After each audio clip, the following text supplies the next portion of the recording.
All right, welcome back to the Conviction Fiction. This is your host, Antoine Rivers. On today, and the Conviction Fiction is where we focus on breaking the stigma surrounding incarceration and sharing the stories of those who've had to overcome the system. Now, on today, I'm glad and honored to introduce this incredible guest, Derrick Warner, the founder and CEO of the React Corporation. Now, Derrick's mission is clear. He's going to try to intercept our youth before they are swept into the currents of the criminal justice system, which, as he sees it, is one of those places that often traps them in what is called the new age slavery. We're going to get into that because we know that it can be disguised as reform when it's actually the old school slavery system. Now, Derrick's own experience with incarceration fuels his passion for his work, having walked the path from being incarcerated to now leading an organization aimed at helping you stay out of prison. Derrick's journey is one of resilience, strength, and profound insight into how our justice system operates. So, in this episode, we're going to, we talk about everything on here. We're going to talk about his story, his work with React, and how he's using his platform to create real lasting change for young people at risk. So stay tuned as we dive into this conversation from the pitfalls of incarceration to the powerful tools needed to break free before being caught. Get ready for the Conviction Fiction.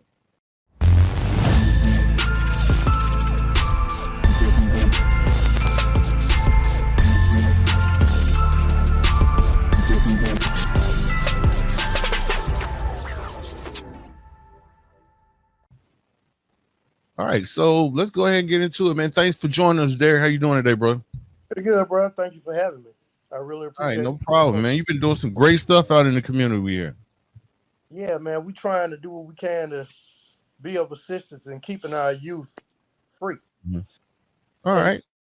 All right, so let's go ahead and start there. We're going to start from not necessarily the beginning, but we're going to go a little bit back. All right, so could you start by sharing a little about your background and what led to your incarceration? Okay, yeah.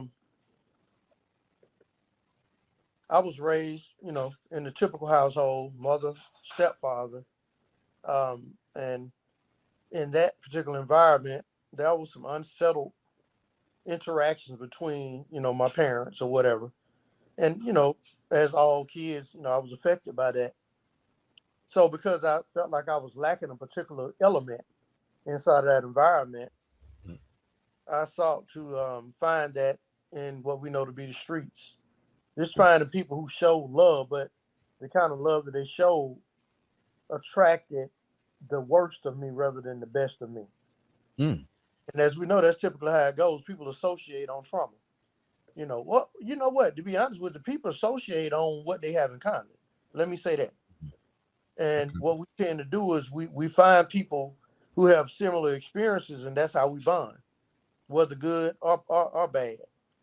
Right. And so, of course, ultimately led me into a situation being incarcerated. Okay. So what was a turning point for you during that time of your incarceration that sparked this desire to create like the React Corporation? Did you come up with this idea while you were in prison, or this something that you got more to when you got out? So it's sort of weird. Mm-hmm. In 1998, I got into a little trouble while already being incarcerated. And my mom had to come see me in a county jail. And I was already in prison, had been in prison 5 years. And when she came to see me, the stress and the look that she had on her face, it broke my heart. And I had decided at that point that I wasn't going to never do it like that no more. So it made me take a look at me, the individual. And I began to take strides to become a better person from that day. Yeah. While incarcerated and on my journey of refinement and renewal, I was introduced to a program called Faith and Character. Initially, I just went to the program as an opportunity to do what I needed to do to make me a better person. And while in there, I was approached with an opportunity to be a leader. Not only did I become a leader in the capacity of just supporting the person that came to me with the opportunity, but also a leader in the capacity of running that program and being sent to other institutions to develop the Faith and Character Burst program and mentor to hundreds of people. And honestly, bro, I didn't even know I had that potential. Not at that time.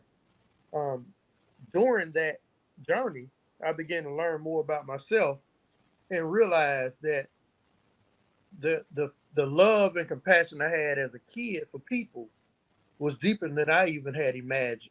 To the point where I effortlessly and tirelessly spent hours trying to find ways to give people things that can help them renew their life to become a better version of themselves.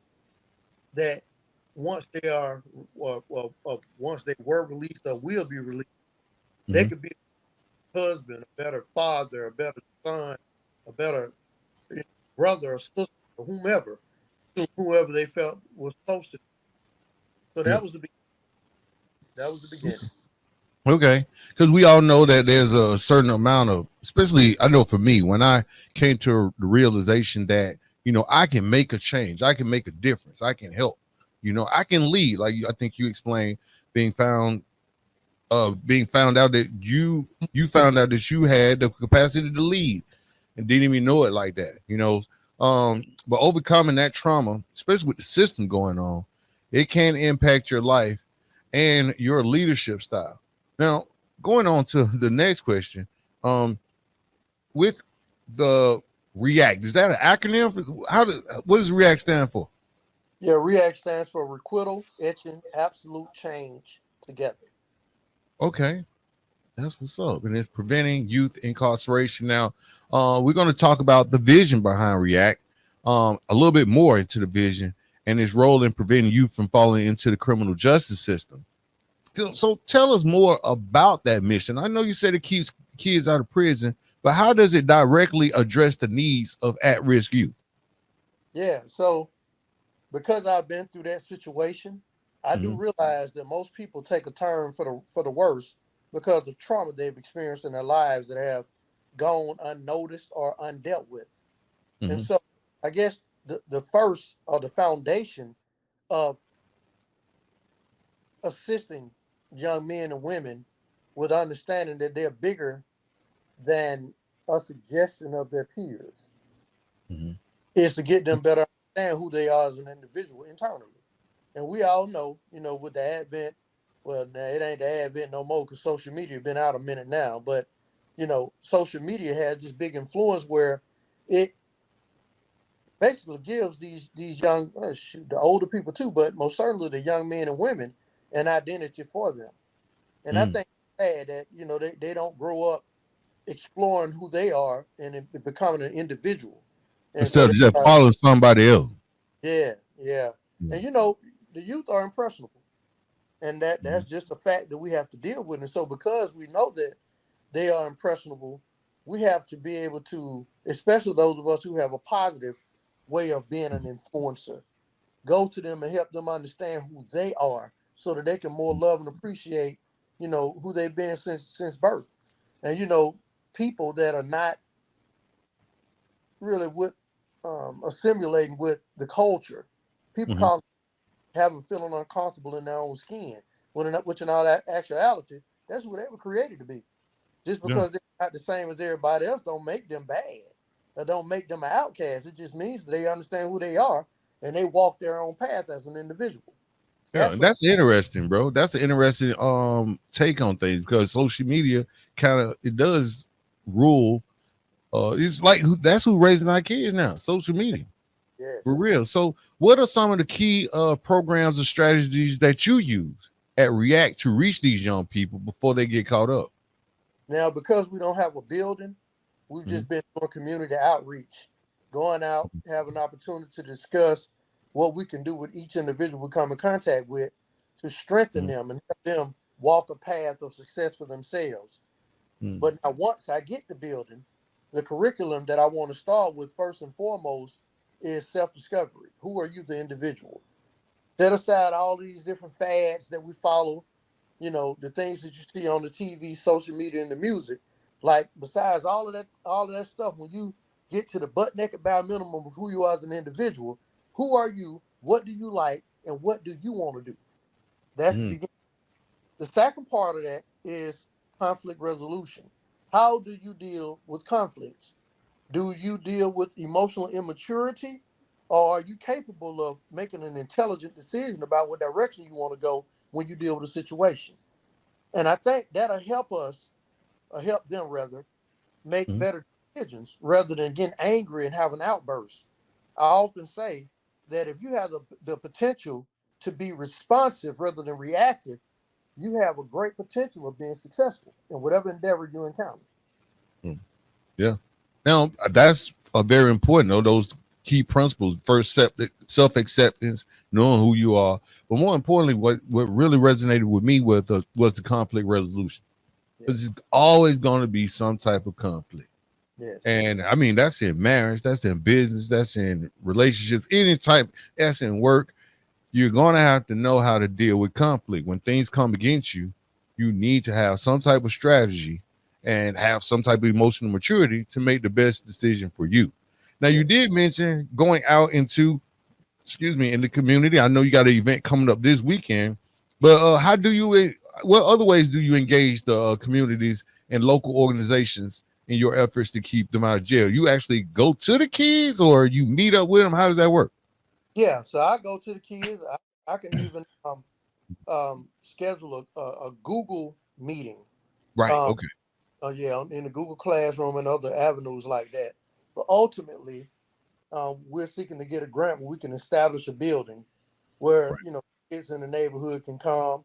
It serves as a safe space, and in the Mm, midst of that, they have people that they can talk to about whatever they're going through in life. Even if it's just to have somebody come to, talk and laugh just about whatever's going on, you know, or if there's something going on in the household that they feel uncomfortable mentioning to their parents and anybody else, they will have mm. somebody they can confide in just to get it off their chest. Yeah. Most kids don't really need you to tell them what they do.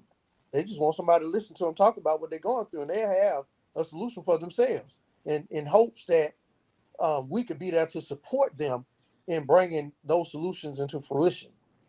Yeah. And so that's the goal. But yeah, right now I just kind of join other organizations. I go sit on panels. I even go inside the prison system. I'm trying to get Mm, inside the justice system. Just mm. to go in and let them know first and foremost somebody still cares, and Right. secondly that you are just fine just the way you are. Okay.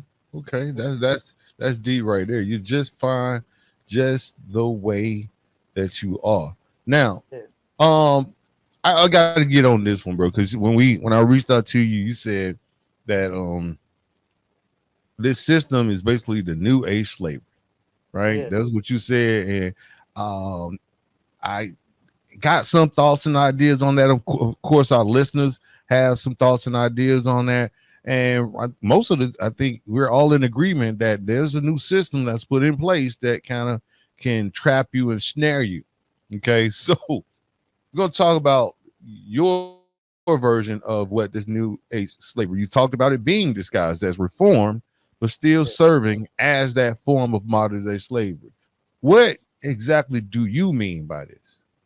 So first and foremost, the title for Georgia and even in the federal system is called the Department of Corrections, Mhm. right?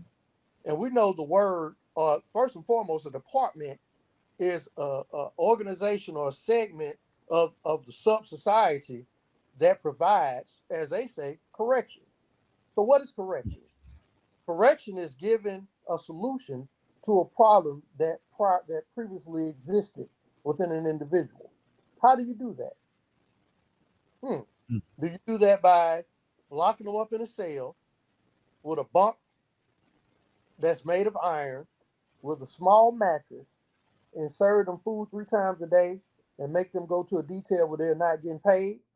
Or is correction an avenue by which you give people tools to be able to fix themselves?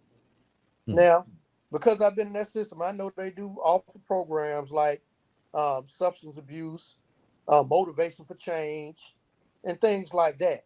Where you sit in the classroom with a counselor that don't want to be at work because it's after hours and they're not getting paid enough money, so they don't produce the type of energy needed to help these people connect with that idea that's being presented to them. That's not correction. That's not reform. That's oppression because they do it in a way like if you're not here on time, you're going to get kicked out of class. If you don't do it, you're not going to make parole. So people are being forced to do this rather than saying, listen, I want to present you with an opportunity through some one-on-one counseling and group sessions to be able to maybe find another way of approaching your life to make you a better person. It has to be done with love. There's an old African adage that says people can care less about how much you know until they know how much you care. So that situation within itself has a lack of the main ingredient, which is caring. Yeah. Now, what do you think the current system or the current reforms in the system? Because like they do have these programs, most of them failing. When it comes to youth and marginalized communities, well, what do you think about some of the changes that they made? Are they making any change to address that personal type of correction like you talked about? Are they doing anything? Bro, it's sad. And I got to call it like it is. When I first went into the penal system, there were more Europeans running that system than anything at that time. And sadly enough, they cannot even begin to comprehend the things that we go through as a so-called African American community. They can't relate to that. So the solutions that they're providing is aggression, trying to instill fear to get people to do what they need to do. And then the system changed around 1999, 1998, and more African Americans started being in leadership positions. Sadly enough, though, because of the stigma behind who we are as a community and our culture, most African Americans in position do not want to identify with us.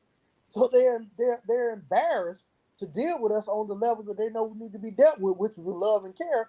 So they try to show this tough guy thing where they're sort of abusive and condescending. Looking at like you other than, boy, where you from? That ain't love. And even though, young men and women get caught up, catch charges and, get put in a system where it is supposedly designed to reform them, they are not showing the love needed to make them even want to be accepting of it. It would be much like me going to somebody and saying, hey, fool, you got a booger on your nose. That's going to make that person put up a defense rather than going to them, having a conversation, getting to know them and gently saying, by giving them a piece of tissue, hey, you might want to wipe your nose, bro. You got a booger on your nose. It's just a difference. So whatever programs they have put together, it is of no effect because of the other stuff that these folks go through in that system, where they're being talked too bad, where they're being treated like they're animals and not given an opportunity to really internalize and say, you know what, I'm human. So they're going through a lot of psychological abuse. And then, once again, they're being made to get up early in the morning to go work on a detail where they make no money. So after you've been drugged like that and then having to go back and then sit in the class, you're not paying attention. Yeah. So. Yeah. I kind of can relate to all of that, bro. I've worked. I think I worked harder in my life while I was in them than anything else because, like you said, they don't pay you. I mean, if you get luck up and get on some type of work release, but I'm saying me, I never went to a work release. You know what I'm saying? I never got to the chance to go make no money. Now, which in turn, especially when it comes to pride and how you feel about yourself as a man. Like I had kids when I went in. I had two kids before I got locked up. And while I was locked up, I was basically in survival mode. I was in survival mode just like everybody else. And then, like when you mentioned about those classes that are available, yeah, I signed up for them, but I signed up for a reason. I signed up not because I wanted to change, but I thought it was going to help me get out, right? And that's the wrong reason to join any program if you think you're going to help you get out because they say fake it till you make it. Mm-hmm. Well, that's what I ended up doing. I kept going in and out them programs, and something miraculous happened. I began to change, right? Mm-hmm. I began to change, and my whole outlook. You get old, especially when you get old in a prison. You know what I'm saying? We're gonna talk about some of that stuff offline once we get off the show. But Mm-hmm. there are some specific examples where individuals and communities are caught in this new age slavery system. Because when you think about it, most of the prisons are usually in rural areas. Most of all the prisons in rural areas, and they become an economic engine for that whole community. They sons go to prison. I mean, they sons work at the prison. The daddy worked at the prison. The mama worked in the office. And that's their bread and butter. That's how they eat, right? Yeah. And when you were talking about how back then, early 90s, there was a major influx of Caucasian or, officers of a certain race. And they, treated you no different than the new age black people that came in or the people of color that came in. It was always that this is what they told me. This is what I heard in the class. It was like a little panel. They said that they were there to protect ourselves from us. That's their primary job. They not worried about the food because hell, we cook the food. They not worried about the programs. They not worried about that. We do the programs. They just there so we don't kill each other. That's the only purpose for a guard. So you don't kill each other and you don't get out. That's the only reason why they there. So at the end of the day, you might find a compassionate one. You know what I'm saying? But they normally don't stay there long. You know what I'm saying? So there are some specific examples where you can see that the whole system got caught up in this new age slavery.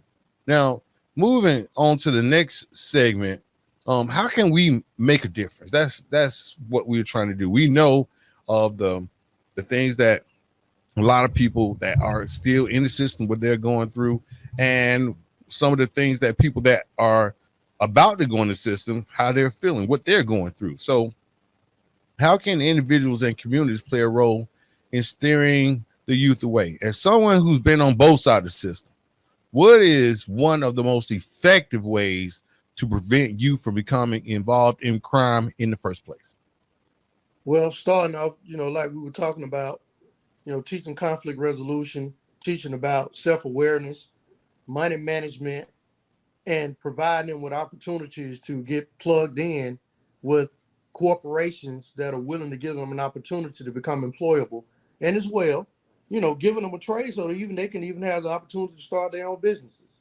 Yeah. So, but what role do schools, parents, and community leaders have in this mission? Like, how can they make a tangible impact? So sadly enough, and I got to call it for what it is, Right. a lot of these parents, they didn't have an opportunity to have anybody to make an impact in their life, so they don't even know what that means. When you go to them and tell them to get involved with what their kids have going on, mostly they say, well, I got to be at work. And it's the truth, without them going to work, they don't have an opportunity to pay bills. But if in a perfect world, if the parents were to get involved, come out and be involved with these programs and walking their kids through, I think that will make a world of a difference.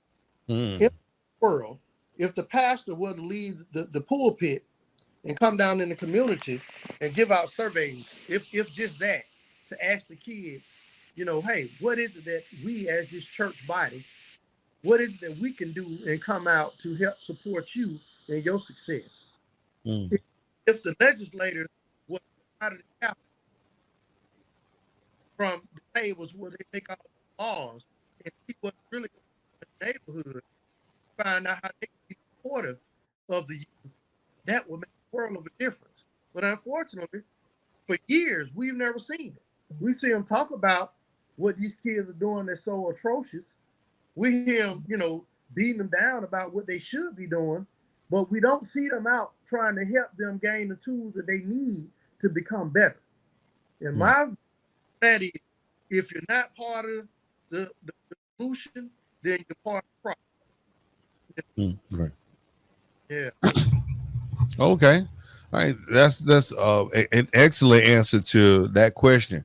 Now, what is the one thing you would tell anyone listening right now? I know, first of all, y'all need to come down to Covenant this weekend.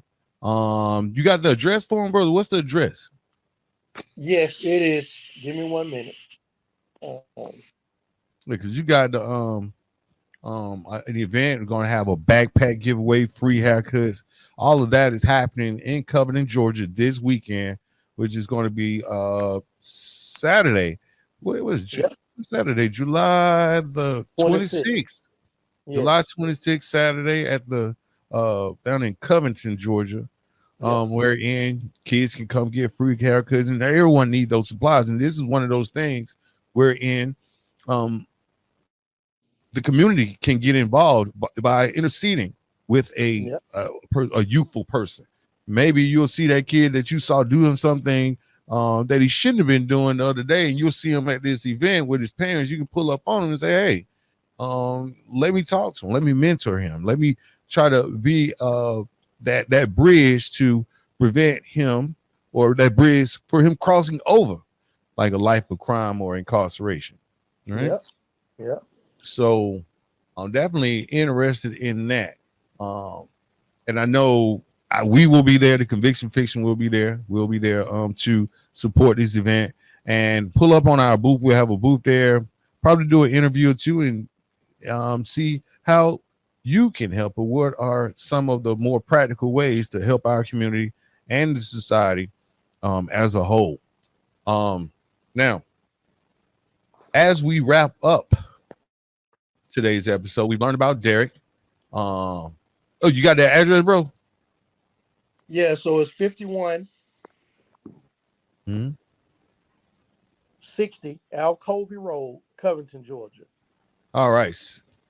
So I will put that in the link, because this episode will get published tomorrow. So you won't have an excuse. You won't have an excuse for not being there. As we wrap up this episode, we've learned about Derrick Warner's incredible journey and the vital work that he's doing with the React Corporation to prevent youth incarceration. Now, Derrick's story is a powerful reminder that while the system may be broken, there are ways to fight back before it's too late. So we encourage all our listeners to take action in their own communities, to be the ones who offer mentorship, to have those Google Meets, to offer support and alternatives to incarceration for young people. Now, your story, Derrick, shows that with the right guidance and support, youth can thrive without becoming a part of the system. I want to thank you again, Derrick, for joining us today and sharing your powerful story. And I look forward to seeing you on Saturday. But for the listeners, if you're interested in learning more about React Corporation or getting involved, check out the links in the show. But remember, this is a recorded show. So, Derrick, how can people get in contact, or how can they get involved with React? I think you're on mute, brother. Can't hear you. No, I can't hear you. All right, we'll put that in the link. Okay. Yeah, stay on though, Derrick, because I want to talk to you a little bit more. Until next time, guys, stay strong, committed, and always work to change the narrative. There is a last call to action. I always have a call to action at the end of the show. If Derrick's story and what he's doing, if it resonated with you, I want you to visit the React Corporation website. It will be in the link, so that you can get involved. Share this episode with a friend and help us spread the word about the work being done to keep our youth from falling into the hands of a broken system. This is Antoine Rivers. This is Conviction Fiction. I'll see you guys next week.